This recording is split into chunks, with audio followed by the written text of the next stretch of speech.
Welcome to the Second Reading Podcast from the University of Texas at Austin. The Republicans were in the Democratic Party because there was only one party. So I tell people on a regular basis, there is still a land of opportunity in America.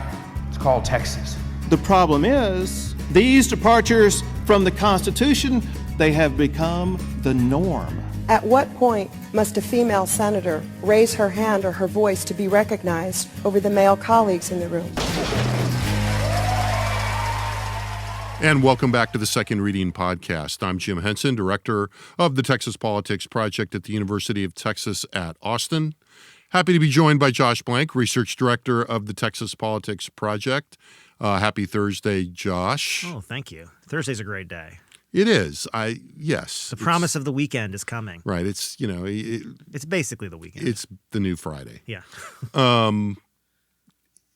That said, having started on a jovial note, it has been a grinding week or two in politics in the state, in the nation, Fair. and certainly internationally, from the war in Israel and its increasingly strong reverberations in domestic politics in the U.S., to the ongoing cluster, in the U.S. House, where as we record this, we still do not have a speaker elected, and now looks like the prospects for electing a permanent, at least permanent as they get, speaker are pretty dim.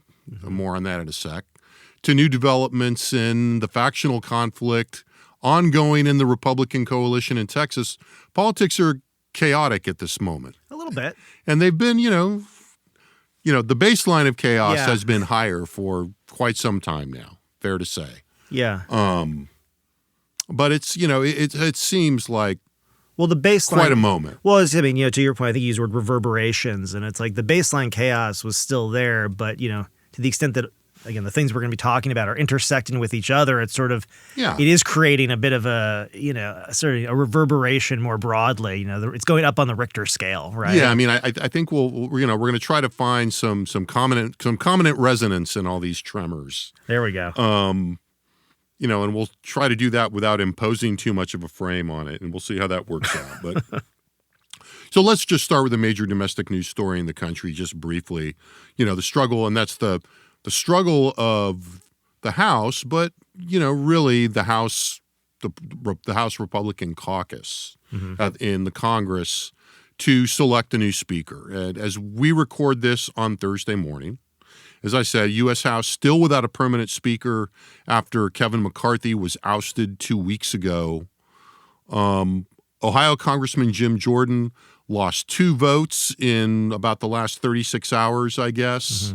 Maybe 48 hours in his, how do I want to characterize this? In the longer term, somewhat surprising, or maybe we shouldn't be surprised by it, but that's maybe the theme here. But he's lost. Jim Jordan was I think if you had gone back even a year and said, he's going to be a leading candidate for the Speaker of the House in a year, Jim Jordan. Yeah, there's a what? It's like, I don't think a lot of people would have called that, other than maybe Jim Jordan.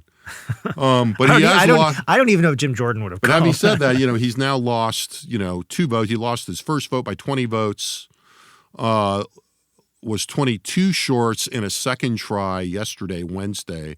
So he was losing support as it went on. And news right before we came on to record the podcast is that he will not pursue another vote, and that he will sort of join what has been the kind of fallback solution that has been discussed increasingly in the last few days, and that would be for the House to pass some kind of resolution that would lead the current temporary, very limited person occupying the chair as presiding officer, Patrick McHenry, who was a McCarthy ally.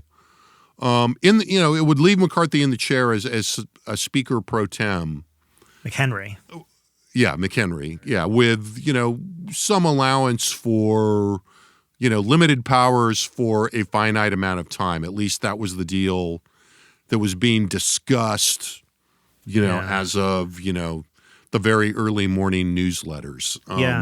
All of this, obviously, very much to be determined. And, this has been such a fluid situation. I mean, I think I had 2 different newsletters this morning where one of the subject lines was momentum builds for McHenry interim speakership, and another subject line was, why the bottom may be falling out of the McHenry speakingship. So, we'll see. Yeah, I mean, momentum is really being used very loosely there. Yeah, very loosely, yes.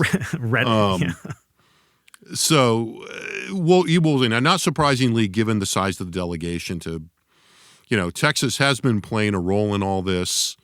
Some Texas conservatives have been very vocal backers of Jordan and had been involved in displacing Speaker McCarthy. Yeah. Probably more significantly in this moment, 3 members of the Appropriation Committee from Texas had bordered on, it seems to me, being sort of never Jordan votes, if you will. Jake Ellzey, Tony Gonzalez, and most significantly, Kay Granger. And Kay Granger, chairs the Appropriations Committee, known for the focus on foreign policy and national defense. And I think it's worth noting her history of being engaged in foreign policy and national defense issues, because one of the big bargaining points within the caucus is this division over aid to Ukraine, and now aid to Israel, and an effort to put together some kind of an omnibus bill. And this is being promoted by the White House, which both adds to its momentum and causes, problems, in which you would have some kind of a combination bill that would include aid to Israel, aid to Ukraine, some funding for Taiwan, and funding for the border. Yeah. And, asterisk on the border, because we're going to come back to that very, very soon, if not momentarily. Stepping back and looking at the issues in the GOP caucus in the U.S. House, it really raises a lot of similar issues to the kinds of things that we've been parsing in Texas for months, if not years, but certainly during the last session, and when things seem to have come to a head, and during the Paxton trial, et cetera. Well, it really points out. The thing that sort of strikes me first and foremost is it really sort of belies any sort of argument that people make about simple factional conflicts. This idea that, within the Republican coalition, you've got, these guys over here, I'm pointing to my far right, and you've got these guys over here, I'm pointing a little bit to my left of where I was just pointing, and they have this clear division across issues, and they're fighting for power or policy or whatever. But the thing about this fight that's just been so interesting, this ongoing fight in some ways, is that it's so hard to pin down sort of the various kind of factional and coalitional elements in any moment in time. It kind of keeps moving depending on well, are we talking about ongoing spending bills? Are we talking about, again, some of this foreign aid discussion around these sort of conflicts, to even, just how the House is organized and what, sort of who has power where. To your point about, talking about Jim Jordan, it's sort of, like a year ago, would we have thought Jim Jordan would be a speaker? Yeah. Over a year ago, we didn't think he would be a chair either of a committee, but that kind of was an extraction. And I think that's something that people are, I don't know if they're forgetting or just sort of not kind of acknowledging, is the fact that it wasn't as though, the Republican caucus and the House writ large was said, this is a guy who we want to put in a leadership position. And this was a concession. Yes. McCarthy's ascension to the speakership, not easy. Right. And so the fact is that, to the extent that, Jim Jordan sort of emerged as someone that the Republicans at the very least, again, just to go back against what I was just saying, on the far right, to simplify, support. The idea that, he in and of himself was going to be able to generate, much momentum with everybody else seemed like it was already going to be a huge, huge lift. And then, even going ahead into the current space, the idea that McHenry, again, a McCarthy ally who was hand-chosen by McCarthy, would essentially be handed the roles and responsibilities of the speaker, even in a limited sense, basically because everybody throws up their hands. I think that's a possible outcome, but I don't think it's obvious that that's where we're going at this point. It just seems to me we're in another situation where, I think a lot of, again, it's not even that enough of the caucus is going to need to decide that not having a speaker is worse, right, than having a speaker they don't like. It's that they need to get everybody basically to agree that having any speaker is better than not having a speaker. Well, and I think what's going on, and this, this goes to another theme that we've talked about that I think we'll touch on here, eventually, but, we can sort of introduce it here, is that Democrats are likely to play a big role in this, either positively or negatively. Yeah. Because this solution, I think, has at least some support in the Democratic caucus right now. Probably not universal support. Right. It's unclear where Minority Leader Jeffries is on this. But there's been a lot of reporting that, the kind of, right end, if you will, of the Democratic Party, that this kind of, people like the people that are in the Problem Solvers Caucus, the Blue Dogs, are relatively amenable to this solution. Right. And, that, of course, plays, is that good or bad? Yeah. From, does that help or hurt? Yeah, we just don't know, right? And it just depends on how, how this is, we don't know how that's going to shake out. So all of that is kind of in play. And I think that, one of the things that, as I've been, giving talks and talking to reporters, et cetera. I mean, it's not the greatest figure of speech. I think I may even used it last week on here, and that is this notion that the cleavages are kind of kaleidoscopic in the Republican Party. That for those of you that remember kaleidoscopes, you turn the can and it looks one way, and okay, that's where all the lines are, and that's what the geometry looks like. But then you turn it again, and the lines and the colors and everything kind of changes a little bit. And I think the effort to understand the Republican Party right now, let alone to actually be a member and a caucus member, whether it's in the U.S. House or the Texas House, and kind of navigate all that. You make a deal on something and then you turn the can and all of a sudden the lines are different. It's great. So if you're listening to this and you don't know what a kaleidoscope is, you should look that up on Wikipedia. Also, what I was thinking about, being all social sciencey, and I think I said this before, another thing to look up on Wikipedia, arrows and possibility theorem, because there's a simpler thing here about the idea of trying to find a majority preference when there are multiple choices and the difficulty of doing that. And exactly, I mean, basically, depending on what cleavage, issue, priority gets highlighted in a given moment, it shuffles up the coalitions in ways that just are making this kind of, the impossible thing that we're watching, right? And so I think, and I think one of the directions we want to go with this is also to say, the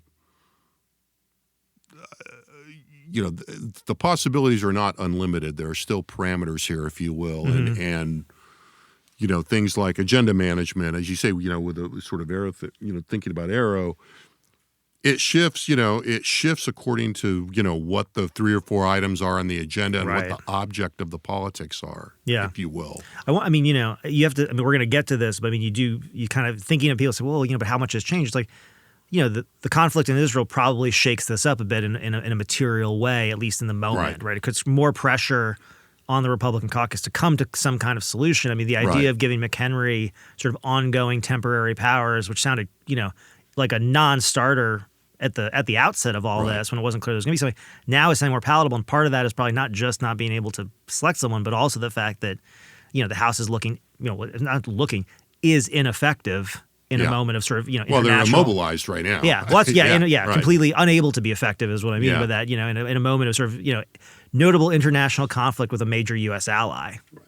And, in the way of politics and, context, all of a sudden, I think you would have to conclude, as I think about it in real time, that the situation in Israel also probably has created more space to overcome the impasse on Ukraine. Yeah. Right. So let's zero in on this a little bit more. So let's come back closer to home and go to Texas. And even though, as we said, this also speaks to what is going on nationally, but closer to home, we talked last week about the prominence of immigration and border security measures in Governor Abbott's special session call. And, that is playing out. Legislation, bills have already been passed in the Senate. In the House, there's a hearing in State Affairs, probably starting as we're recording this, I think, on a border security bill. And this is HB 4, which has, prohibitions on illegal entry into the country and empowering state officials to enforce and to arrest and enforce immigration laws that will be passed apparently at the state level. Right, state immigration and laws. We're not going to dig into that too deeply right now. And then on Monday, the point being that is in play. It was in the call. That's HB4. And then on Monday, there'll be hearings in the Appropriations Committee on a significant appropriation for, what the bill calls border barrier infrastructure. But I think we're talking, obviously more walls and buoys here and fences, razor wire. walls, buoys, and the number I've seen bandied around here is more than $1 billion. Yeah, well, it's a big border. So, this speaks to something that we've said, a zillion times in here about, the really remarkable willingness on the part of policymakers and appropriators and the tolerance, if not demand for this among Republican voters for really significant increases in border security spending. Yeah. And, we're going to have a little bit more on that later. So, as we talk about,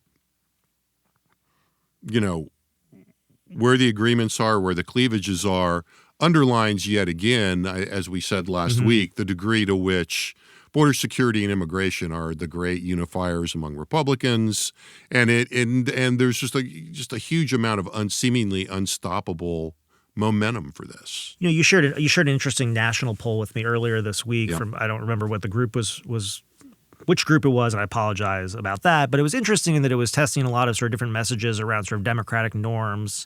And what I thought was interesting, it was hot. Just to give credit where credit, please. It was Hotline UVA. Yeah, and again, I'm not endorsing that everything of this was great or whatever. Yeah, it was an interesting poll. It was an interesting poll, though. And one of the things that was interesting about it was, it tested a lot of sort of suppositions about democratic norms and sort of views about the use of violence and other kinds of things and sort of means justifying ends. And as someone who looks at a lot of polling data, I was sort of struck by, if anything, how small the partisan differences were. I'm not saying there weren't partisan differences on the issue, and they went in both directions. It kind of depended on the question and how it was set up.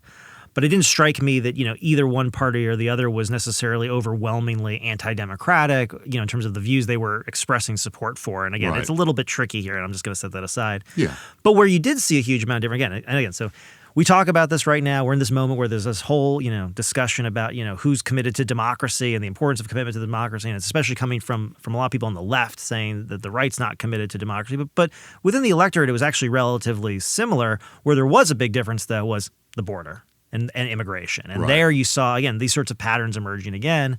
And it is, again, it's interesting that, as you say, immigration on the border, really unifies Republicans, but it also is one of the things that really sets Republicans off from Democrats. I mean, It makes them, there's not a lot of overlap in the Venn diagram of attitudes, whether we're talking about importance, whether we're talking about policy preferences. And so it is just this thing that's floating out there that, I think on the one hand, people, you can say, why are we so focused on this, or why should Texas be so focused on this? But you can't say they shouldn't be focused on it because their voters aren't focused on it, because they are laser focused on this.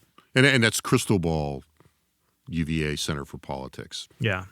So yes, and that's obviously just making manifest in Texas like crazy right now.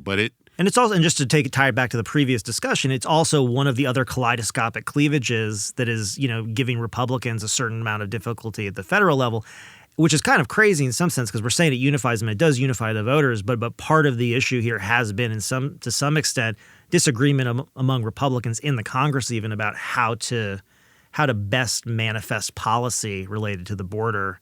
And there's been a lot of fights. Representative Chip Roy has been at odds with even a lot of members within his caucus about how best to sort of deal with the border at the federal level. Yeah. So I mean, this is an ongoing through line in everything. Yeah, and it's fair to also say that it's been actually even a bigger divisive problem for Democrats. Yeah. For both sure. Especially at the national level, but even in the state. Yeah, we talked about that a little bit I think we talked about that last week with Biden. We did talk about that last week. Yeah. So while that, so we are seeing a degree of convergence and consensus in Texas on the border, there have been other things going on that have been not not so productive of kumbaya moments, shall we say. So, and I think this had just broken last week, maybe when we recorded, but we talked about it. We talked about it a little bit, but I think it had just kind of happened, right? Or the story had just broken. A major sideshow has developed over the past couple of weeks now, I guess. The Defend Texas Liberty PAC has been in the news since the Texas Tribune reported that noted white supremacist and anti-Semite Nick Fuentes was seen having a long meeting at the offices of the consulting firm Pale Horse Strategies, owned by former House member Jonathan Stickland, who was, at the meeting, I think it's been confirmed, who is also the president of the Defend Texas Liberty PAC, funded by, West Texas large donors, the Wilkes and Tim Dunn. Mm-hmm. Now, on Tuesday of this week, after several days of criticism of the meeting, back and forth between certain, especially Speaker Phelan and Lieutenant Governor Patrick, but also, a lot of social media conflict and statements and et cetera. And that back and forth included a call by Speaker Dade Phelan almost immediately for anyone who got money from the PAC to donate it to charity. Now, one of the things that was a little touch on there is like, don't give them back the money. No.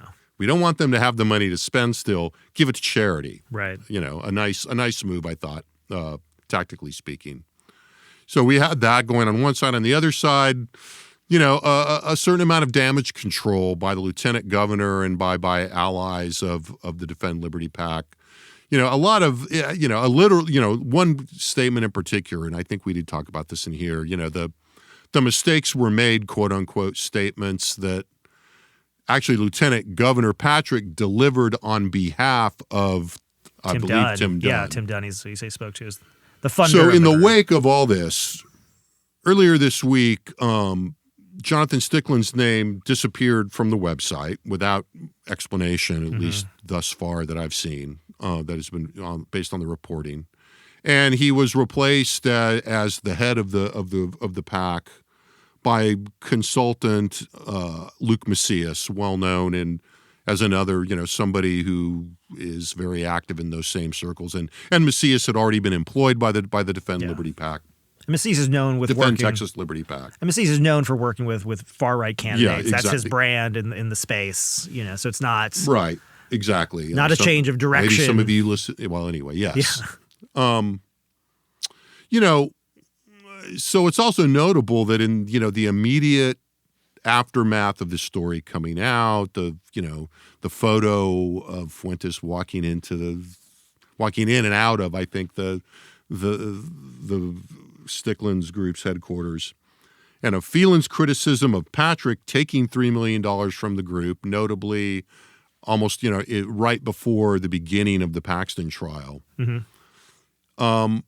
Paxton's response was to say that Phelan was politicizing the Israel situation. Yeah, which is really, one, again, we're sort of working our way in here, but really pretty notable. On the one hand, we did foreshadow this in the beginning. We did foreshadow this. So, on the first, you sort of hear that and you think to yourself, okay, that's a pretty political response. It's sort of interesting, and it's sort of it's a way to kind of, I think on first blush, you'd say that's a good way to take the current moment and sort of tar Phelan for being insensitive in some kind of way, or making a political benefit to himself out of actions, expedient, if you will.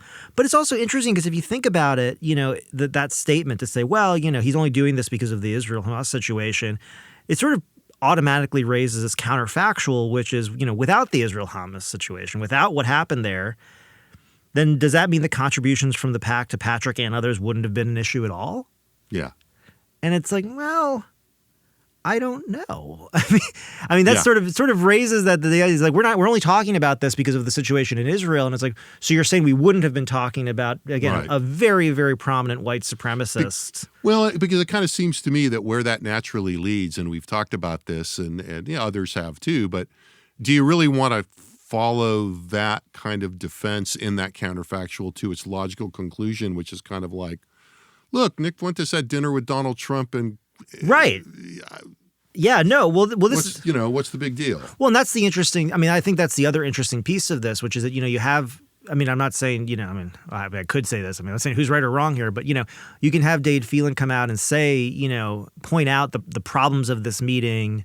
You can have Patrick say, well, this is just political. And if you were to say who's right or who's wrong, and I'm not saying in any sort of moral sense, I'm just saying in a political sense, I think it's kind of easy to forget that Nick Fuentes had dinner in broad daylight with Donald Trump at his club with another noted anti-Semite, Kanye West. Like, I mean, this was out there. So it's not as though, as it says, it happened with no impact on Trump besides maybe a negative news cycle about it. Right. But to the extent that, if you're sitting there as a Republican elected official looking around saying, boy, is meeting with Nick Fuentes, is that going to kill your political career? It doesn't seem like it. At least within the confines of Republican Party politics. Right, and as you drill down deeper, into the nitty gritty of, what happens now. I mean, remember there is this, the consulting groups kind of meet in the pack, right? If you will, as we mentioned, Stickland has his own consulting firm. Mm-hmm. He served as both the owner, president of that firm, and the head of the pack. Yeah, and people are on that. I mean, there have been follow-up statements, including one, I believe, by the speaker that, to read some of that partially. In response to this, the speaker's press person said, removing Jonathan Stickland as president of Defend Texas Liberty is frankly a hollow gesture as long as Pale Horse Strategies, that's Stickland's firm, is getting paid handsomely to oversee every shadow organization, et cetera, et cetera. And then there is and this is just to give a flavor of how, this is not, we're not talking about the unity of border security here. Speaking of the group, they should wholly terminate Stickland's employment and completely clean house, or risk solidifying their legacies as the billionaires who bankrolled a sexual predator. Mm-hmm. Identify that in a minute. Yep. And invited Hitler followers into the party with full pockets and open arms. Now, aside from the artful language and the enjoyment whoever wrote that, clearly got out of writing it. It does raise this issue that we've been talking about a lot, which is, the relationship between what is clearly being portrayed here as a fringe element that should not be welcome in the Republican Party, and the obvious presence of these groups in the longer term for the last few years in the party and in the politics of the party. Now, one might say, they're an outside influence, or they're, and to some degree, look, some of these guys, they are outs. Yeah. If we think about, if we turn the can on the kaleidoscope to ins versus outs, a lot of these people, they are outs. Yeah. I mean, Jonathan Stickland is a former member. Yeah. For example. But, these groups have been players inside the party. And, one of the things that the Texas Tribune and others did almost immediately was to go look at the list of candidates that have been supported by the Defend Liberty PAC. And if you look at the list, the list was there were 3 screens long in the Tribune article. We don't want to go through all of it. But if you look at the prominent recipients, the 3 candidates that have gotten money, that have gotten funds of $1 million or more, to use that convenient cutoff, would be from the most at about 3.6 million, Don Huffines, right, who challenged Governor Abbott in the last gubernatorial primary, but is also a former state senator. Mm-hmm. Dan Patrick, $3.1 million, $3 million of that famously coming right before the Paxton trial. And if we want to be technical, which I'm sure the lieutenant governor would appreciate, $1 million of that was a contribution and $2 million of that was a loan. Just a loan. And then Ken Paxton, incumbent attorney general, $1.25 million. And then you go down, in the 6-figure range, and you see Shelley Luther, twice an unsuccessful candidate who made her name during the COVID lockdowns. Brian Slayton, who I believe we can safely say is the sexual predator referred to in the speaker's statement. I believe so. I think it's plausible. Former member. Skip down a couple of slots. Tony Tinderholt, who is challenging the speaker. Mm-hmm. And then, lower at the $50,000 range, Ag Commissioner Sid Miller and Texas State Senator Bob Hall. Now, one might fairly argue that these are, but I think not fairly, but not persuasively. Let me put it that way. That these are not all. These are candidates that are on the very conservative end of the Republican Party of Texas. Yeah, I think that's fair. On the other hand, it includes 3 of the elected statewide officials. Right. Yeah, I mean, it's interesting. I mean, you reading the statement from Phelan, it's or Phelan's director of communications. Sorry. It is interesting because, I mean, one of the things I hadn't really thought about in all this and looking at that statement, this idea that, this specific language, so long as Pale Horse Strategies getting paid handsomely to oversee every shadow organization. And those shadow organizations, what he's talking about there is shadow organizations that have supported challengers from the far right to Republican incumbents in the Texas House pretty much repeatedly for the last decade plus. It wasn't always Defend Texas Liberty PAC. It's been Empower Texans. There's been other groups that have been funded by the same backers. By any other name. And the goal has been essentially to knock out, Republican elected officials from the Texas House. And so, I mean, again, on the one hand, again, this is why things are not always one thing or the other thing. They can be multiple things at once, right? And so just as much as Phelan is, I think justifiably saying, hey, look, we shouldn't be meeting with white supremacist anti-Semites and inviting them with open arms. He's also doing something else here, which is saying, this group should really basically be eviscerated, and wiped from the earth because they're so bad. But also that would make my life a lot easier. Yes.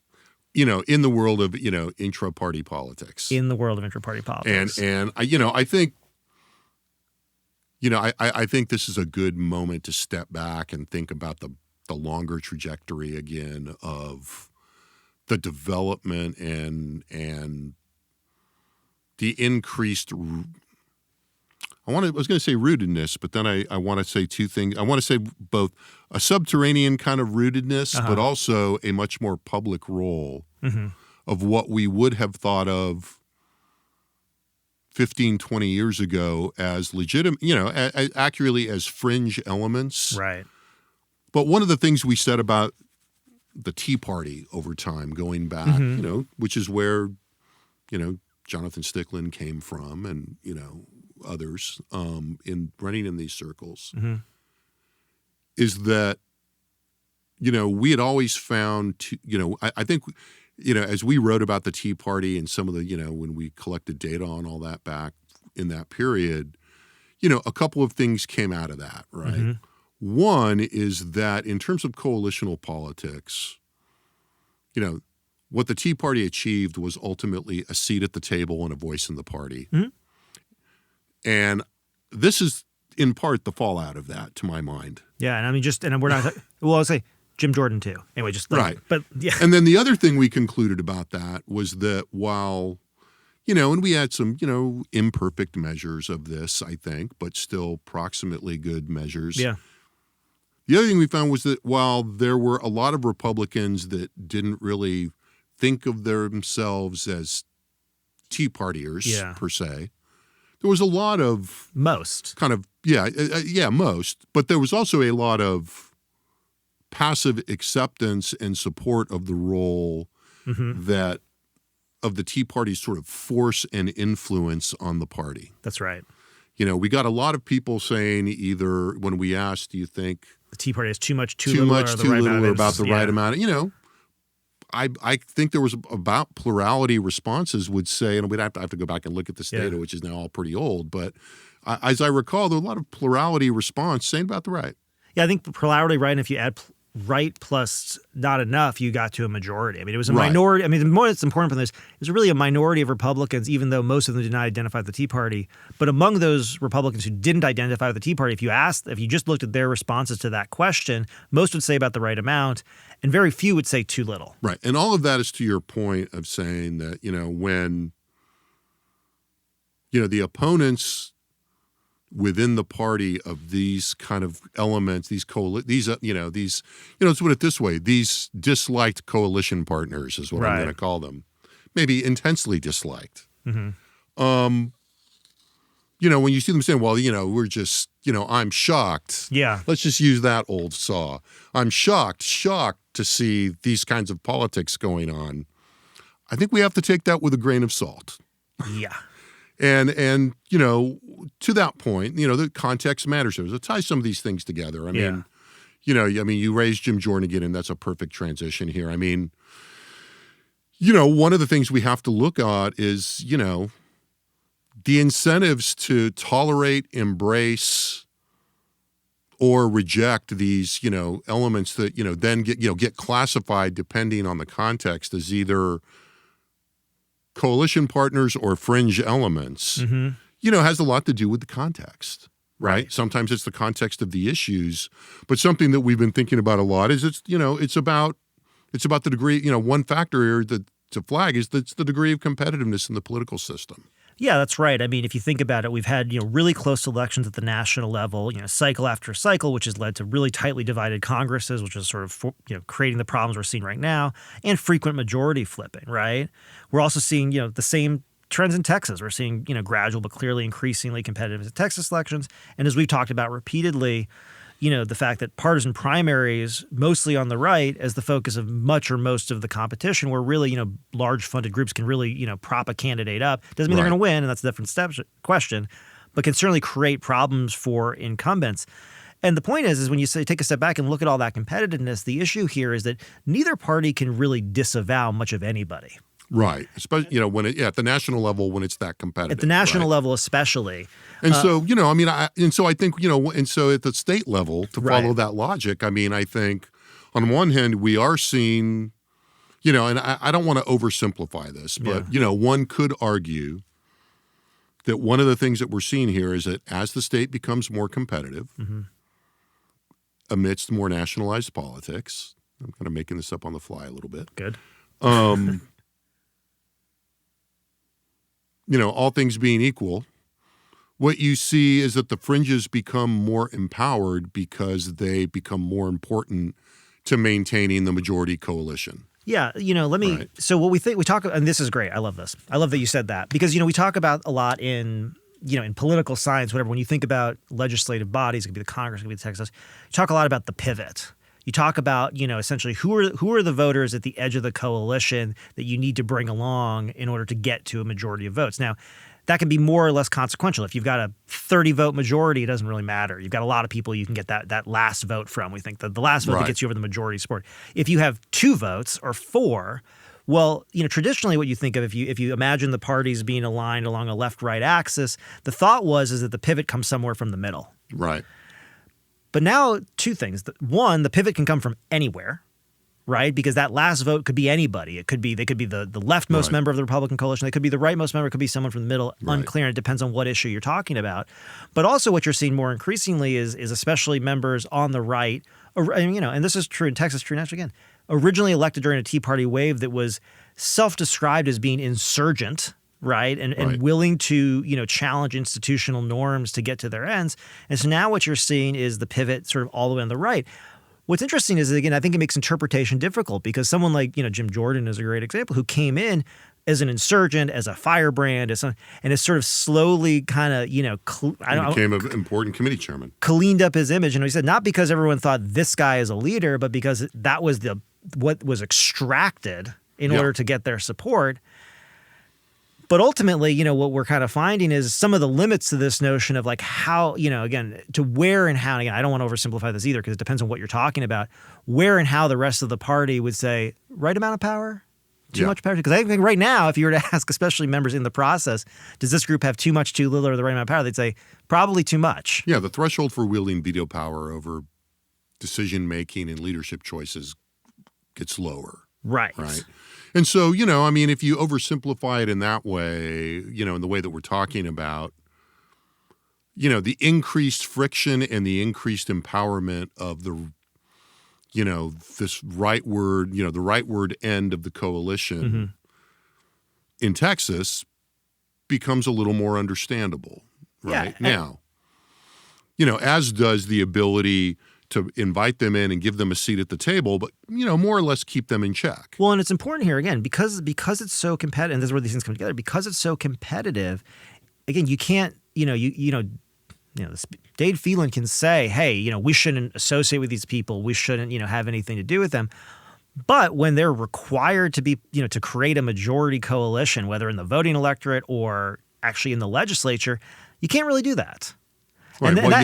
You have to find ways to counterbalance that. Well, right. Well, and that raises this question of what does it even mean to be on the fringe, right? Because I think that's right. Because this is this whole thing where you can say like, well, these are fringe elements. They're not really part of the party. Like we can easily set aside Donald Trump meeting with the same person. We can easily set aside, the Charlottesville. There are good people on both sides, which is where Nick Fuentes came from and gained prominence.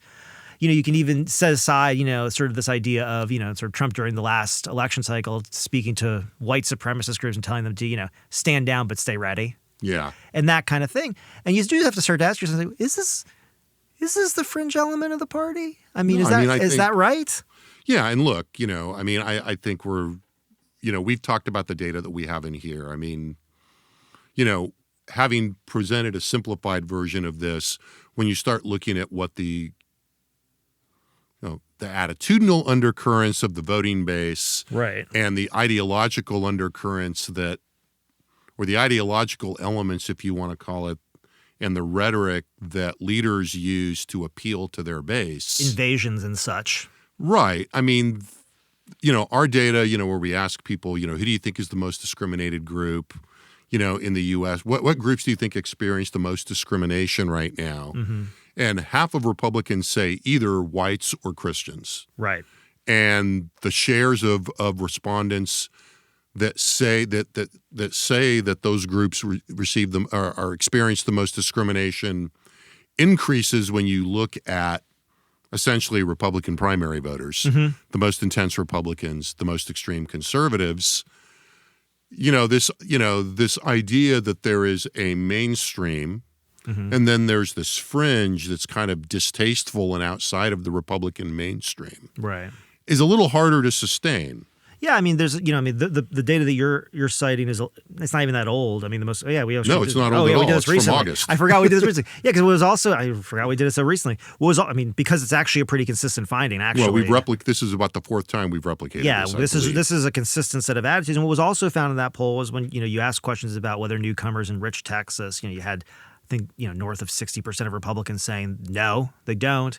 You also had a majority of Republican voters, and again, it'll get even larger when you start to look at what we think of as Republican primary voters, saying that Texas' increasing racial and ethnic diversity is a cause for concern. And you put all these things together, and you have to ask yourself, what is the fringe? And I'm really, really, really against sort of speech on either side of the ideological divide that basically paints, essentially all Democrats as fascists or all Republicans as racists or something. Like that's crazy. But I think it is useful to look at these attitudinal undercurrents and say to yourself, okay, fine. But if you think about the ends of someone, not like Nick Fuentes, because he's pretty extreme. But if you think about, the overarching, let's say message here, right? When, it's a very active group in Republican politics in the state's leadership meet in a very active funder meets with a very, very virulent anti-Semite white supremacist. And the question becomes, well, are people going to, again, not people are, not all people, but are Republican voters going to react really negatively to this? And when you look at this data, the answer is like, I don't know. Right. I mean, I don't know. And it returns us to the counterfactual of, had we not seen the Hamas attack on Israel, right, and the general rallying to Israel in the United States. And I say, in our data, when we last asked about countries, Israel was relatively positively, positioned relative to the, right, the countries we asked about. But if you look at the partisan dynamic there, Republican attitudes towards Israel are significantly more positive than Democratic attitudes. The attitudes of extreme conservatives towards Israel is even more positive. And most positive is among basically the most religious people in Texas. Right. And that's a whole other discussion for another day. Right. But it also, it underlines, though, that, where the rallying points are, right, if you will. And, that, And it brings us back yet again, to cite a New York Times headline from just a few hours prior to us recording this. Right. For Republicans, all roads lead to the U.S.-Mexico border. So when it comes to seeking to unite Republican office holders, and again, you have to be careful here. The border is clearly, as we've said in here a dozen times, if we've said it once, is clearly a difficult policy problem and is definitely a policy issue for residents in the border areas. And we see that Democrat, Republican, the solution, the kind of discussion of solutions varies.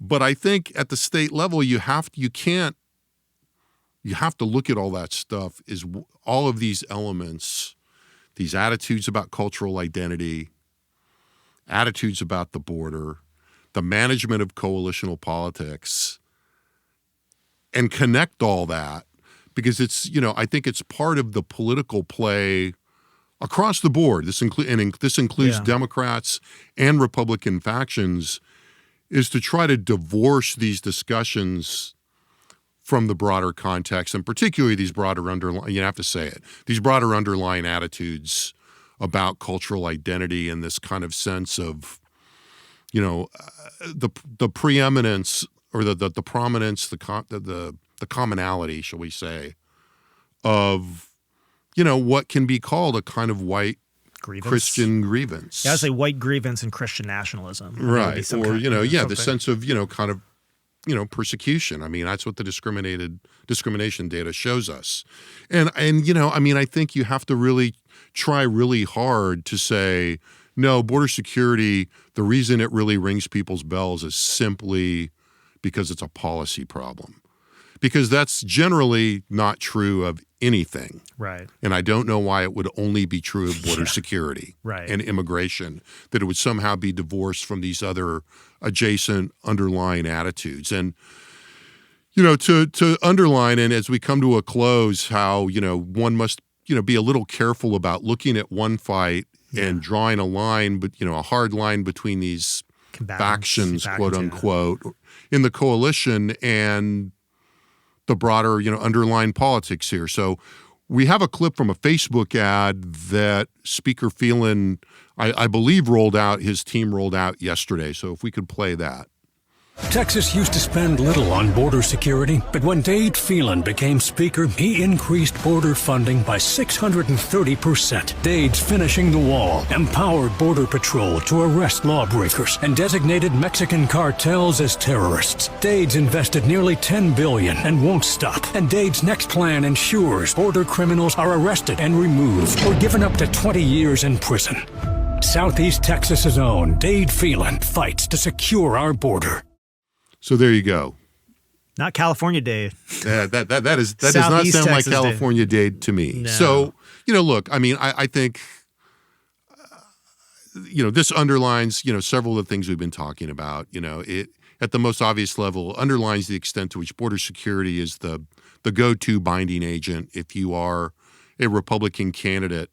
But as I said before we went into the clip, you can't get too reliant on a construct that this fight is all about the moderate versus the fringe in some kind of universal, hardwired way. I got to say, having had this discussion, thinking about this more and getting to the end point, I think that is really like one of the main takeaways here. I mean, I think the last number of years in Texas politics, this has always been, we talk about the dissident right and, and this sort of desire for agenda control and this sort of notion of, whether you call it the moderate versus the fringe or you call it, the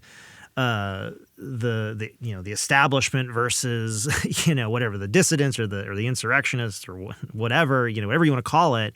What you can see here is that all we're in a moment right now where, to your I'm gonna just use your thing. I mean, the kaleidoscopic nature of it is getting really interesting, both at the national level and the Texas level, right? Because you turn it one way and everybody's happy to spend billions of dollars on border security. You turn it another way and the House may adjourn and just walk away.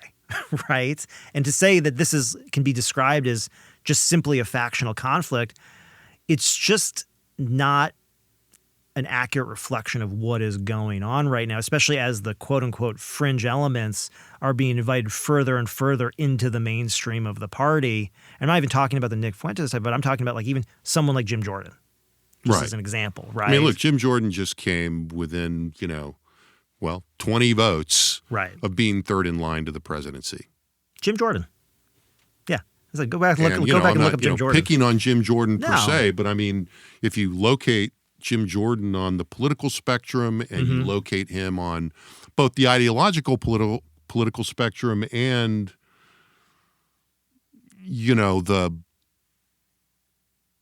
as an example of what is successful in congressional politics, it's pretty striking. I mean, now, again, old timer would say, hey, remember Newt Gingrich? Yeah, I remember Newt Gingrich. Yeah. But, that was also a while ago, and Newt Gingrich for a while was a little bit of an object lesson of what happens if you, get off the road a little too far. Right. Right. So, so I think, I enjoy, this has been a good discussion in terms of how we conceptualize these things. I think in the next couple of weeks, we'll be seeing, a bit more of how this plays out. Yeah. Because clearly, I think as expected and probably, I can't speak to who's been talking about things with whom, but I mean, I think, the governor set the House up to take the kind of path that Phelan has taken and open the door for Speaker Phelan to take this kind of approach and for the legislature to lean hard on these border security and immigration measures. We're still not getting signs of any clear resolution. We'd almost went through an entire podcast without mentioning vouchers. Oh. But we're not seeing any clear resolution to the voucher. I'm hearing conflicting reports of what those negotiations are looking like. But certainly, it's not inconceivable to see this first special session end with a lot of border security legislation passed by both houses and getting to the governor's desk. Not much else. And, the voucher fight continuing to be deferred and still being negotiated as we go into a subsequent session.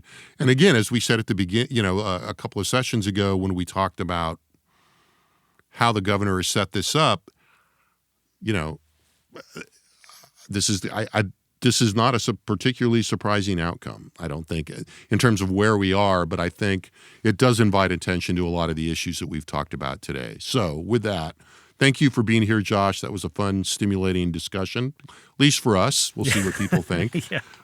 Thanks again to our excellent production team in the Dev Studio in the College of Liberal Arts at UT Austin. If you're listening to this on a podcast platform, we will post this podcast probably definitely with some supplemental polling and some of the data we've talked about, so we can show you the receipts at texaspolitics.utexas.edu. Just navigate through the polling link to the blog section.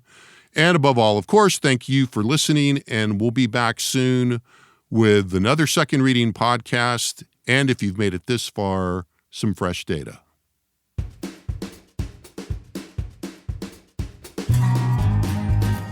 The Second Reading Podcast is a production of the Texas Politics Project at the University of Texas at Austin.